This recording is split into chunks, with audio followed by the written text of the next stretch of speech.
So if I owe CCTV footage of that guy passed on the shoes in Abawuru na South Africa, na Facebook, you got to go.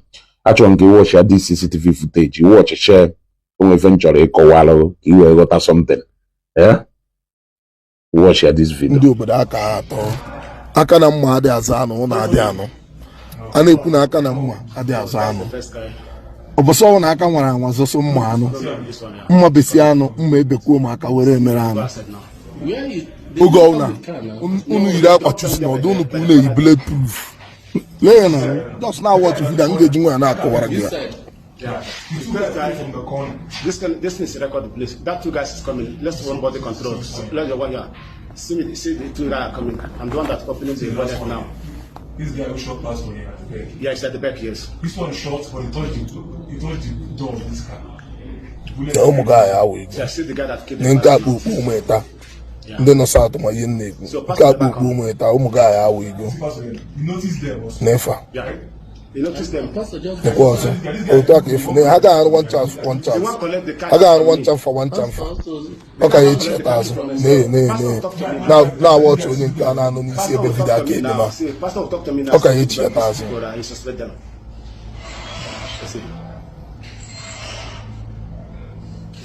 Pastor speak to me now in our language. Even for you know that you don't speak to me. Ọkwa gwa na echi ata azụ nka na ọmụ ya igbo ka ị na-esi onye mmadụ mepụtara egwu na-eji ka ije bụ ha agba na nke izu ọbara otubezi amechuzi nweta gba ọsọ ọ ga-ahapụzi nweta gbakpuo n'ọ nganga ka oge eji agbara efi ọsọ ọ nọzi eji adịga atapịa ya ije na ya ọdago na ya ọda efu ihe mere dị ya na onwe ịchọpụta amedia onye etiri gị amechusi dị ebe onye ji egbe nọ onye ji egbe gba dị egbe na ọkụọ obi egbozi ihe na chusi na dis. Okay, so now from ifo na this video now, mmadụ one ka ifolo nọ na the scene of this crime. In nwere ike country mmadụ one nọ na the scene of this crime. I think na the moral lesson ha supposed to agwa ndị mmadụ ebe a wish no ife anyị na-agwa ụmụnne anyị niile. Never argue with anybody ji egbe ma nwere anybody ji anything do capable of igbu mmadụ. That should be the lesson here. A lot of women now because of this particular reason. Because maybe in a fact the phone, only na chok on our phone with egbe, has over the phone, aba egbe, or naturally na ha machine, or naturally na egbe. It has nothing to do with anybody being a pastor. Now, nde nozieba anasego na pastor fulo onye ji egbe. Ọgbagha ọsọ ọnụsaba ya ọgụ ha nwa n'ebe ha agbala ọsọ. Watch the video of mmadụ ole ka ifuru ebe and you could see that this thing looks like a clear case of ndị jos obi igbu mmadụ because ka ha gbawuchialụ that pastor kere ife naziri ha iburu the moto ha bịara izuru. Ịghọtago, let us assume that na ha agbaziri egbe ahụ being raise go tension ha gbabazie ọsọ. But the fact remains that I can count how many people here. 1, 2, 3, 4, 5, 6, 7, 8 people on this scene. And out of those 8 people, only 2 people will know him. And it's not as if they were there, which obviously gave the pastor confidence to fight that person. Now, even at the point of around the bar, look at. Were they not all standing there? So, from Ifemele back, Kelebe Gosrego on eti, I'm choosing. Kelebe Gosrego, no neti, I'm choosing. Watch here. Look at even the criminals before the guy run or back. They were all scattered around here. None of them ran away.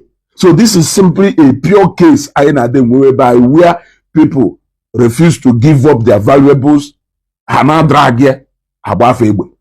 So can even well to do with it? I'm choosing. Now this will even bring to suspect these people narrated this story.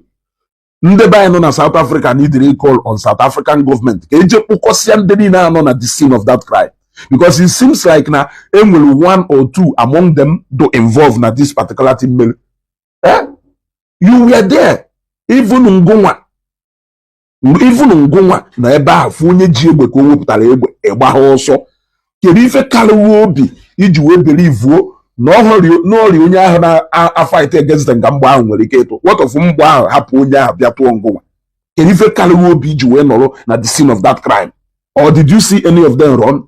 They were standing there running around. Maybe instead of ha wee gbaba ọsọ, ha nọ there monitoring and watching what is happening so that they can update us on ife melu because not a pastor. Because not a pastor. How many people? I can mention the names of people around my area Sinaletua were by confronting criminals or only this person. So they decided to bring up that story so that it will make you to understand that now this man Jake Bumwe the regular case I in so many places. There was one guy bending Namuchi in my house some time back. The other go no Jericho mefa or na ha overpower here or zeki machine or also however we keep advising people. I confront I was even na police station the other day. My sister Afia Zuluyohi. I'm on the police station that day. A water case from one of this estate, either Osana estate or so, either Osana estate or Peace estate. Without one case, can you feel that case? That case is a case of two guys. Now, a policeman Ogo. They were even trying to overpower him. In that case, Madumuriki pulled the trigger. But it happens everywhere. How were they able to go and bring law choosing? Because never involved for pastor law choosing. I put it to you that now those guys are not there. My family, it seems like never a planned deal because all to call that man that garage. So obviously they planned this because the criminals say the moto. Everyone know about to one mother. And meanwhile, our pastor Jiki moto. Or pastor Jiki moto. Yeah? Onye na-alụ na moto pastor we si n'ime ebe no wepụta. So mgbe ha gbatuzerie why na ha ya ga after onye jidiki moto. After all onye jiki moto agbaghị ọsọ, they were all standing there. None of them even pretended as if na-egbe ka ewepụtara ọdụka ọtọ imo osisi ka ewepụtara. Iji wee gosi na ife a nwere ike ewu something ha plan ọnwụ ha kwa ozugbo ha bido nyewe mkpọtụ no na-ekwu I'm choosing. When I flew clearly a man fighting those people who jegbe. I flew a man fighting those people who jegbe. Yeah? It doesn't matter if only no, but the fact remains that no salo go. He fought them. And then I have about Fushana make sure which you get back.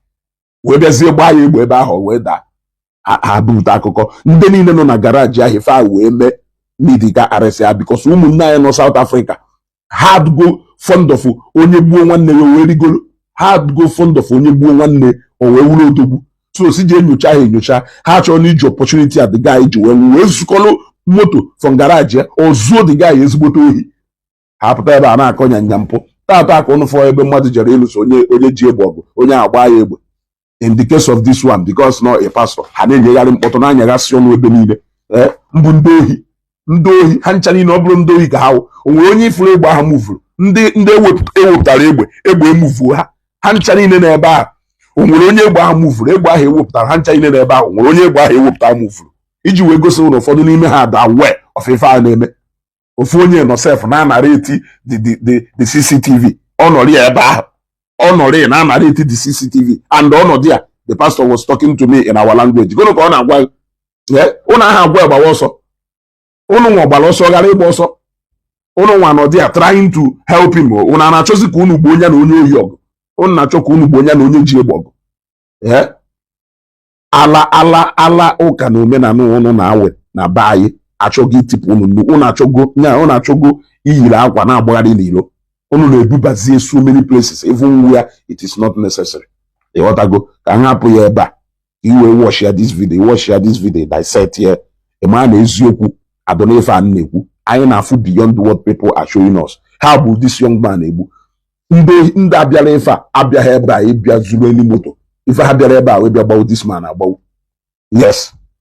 And it seems like normal because only so nyanwa exchange of words han melody we follow that person because onya jiki moto mgbe ahụ the man na anụsa nye pastor na anụsa nyanwa go onye nke ọzọ aka aroshi onye jigodu ki moto aroshi ya napụta ki moto ịghọtago napụta ki moto he wewo the moto wee drive off ha egbuo na eche ofu akụkọ kọpụta na akọrọ anyị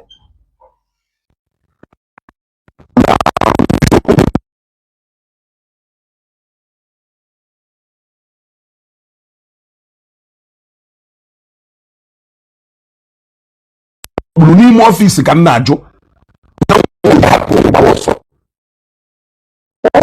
overpower ndị ahụ na ebe ahụ ụnụ nwa nabara ọsọ ụnụ kwakọrọ dị ya onye ohere tọ na ọgba ya obviously ọ na-anụ ọgụ ahụ na-enu n'anya na ụnụ na ya tiri aka ụnụ kwụkọrọ ebe ahụ onye ka m ji asịrị na ife adụkọ plan dị ụkọ if I don't know Zambia, everybody known at the scene of that crime with this CCTV footage must be arrested. Now we say you were poor. Wash your name, source of we call the akoko, we call them mad female, or maybe if I mecha no here buffalo from the right direction. Who need a cook ndị a wee chigata wee gbaa ya egbe na-asịzi n'oge ahụ ndị a pụrụ nwaanyị na ọ gbakpugo n'ime ọfịs mgbe nwa kwụchiri geeti gbakpugo n'ime ọfịs unu niile esikwa etu ahụ kwụkọrọ ebe ahụ ka o kpuru eme ike ọhụ nkwudoro ụkọ ọgụ ọhụ nkwudoro ahụ unu kwudori ebe ahụ ọhụ nkwudoro ahụ unu kwudori ebe ahụ ife karịa obi o ji wee mife niile ahụ o mere ndị ala ndị pastọ na-agba ụnụ ala pastọ a na-afị ebe niile bikos na pastọ ka ọwụ ọsọ nyawo onye izizi nudogolo onye ji egbe ọgụ ma a lot of ndị niile ịma ndị polisi gbausichara ịma ọnụ ndị nụsara họg all these people ifụrụ asịrị na polisi gbagburu mmadụ ịma na ndị niile ahụ ndị fụrụ na polisi bụ egbe ị na-anụsa polisi ọgụ ọdọ ya n'anya ya ị na-anụsa ọgụ ọgba ya condemn unu the action dị n'ife melu ka ndị mmadụ wee ghọta ịkpọba ha nọ pastọ kpọba nọ ife a ndị mmadụ agha ghọta the lesson dị n'ime ewu anụsazi na onye ji egbe ọgụ onye ọsọkwara enye wụrụ Ojukwu sịrị na a living corporal is better than a pied general na a corporal dị ndụ do more better than a general nwụrụ anwụ Ojukwu kwurie o wee sịgo no a foolishness ka ọwụ somebody ịnụsa onye ji egbe ọgụ ịghọtago so that is the lesson see from the thing unu mee ya etu a ụmụnne anyị amụta the same thing ụmụnne anyị na-eme ndị eke shụọ ha ọsọ na Malaysia na enu mgbamgbu na enu wutuo sọsọ ka deke ya jide ọ wutuzi ọnwụ eburu ife na-alụrụ hapụ ha jide ya na natabe na anụ ife niile ahụ ife nitere igbu ụmụnne anyị especially ụmụnne anyị ndị nọ na South Africa a na-enwe this incident steady a na-agbanwe ụmụnne ụfọdụ n'ime ha even na Nigeria here a na-egbu mmadụ steady wụta fon ahụ your phone on do ịnụsa agbawuru your car on do ịnụwa ga-agbawuru your motorcycle on do ịnụwa ga-agbawuru ịghọtago ọnụ na-ekwugheri because no a pastor no na-ekwugheri a suppose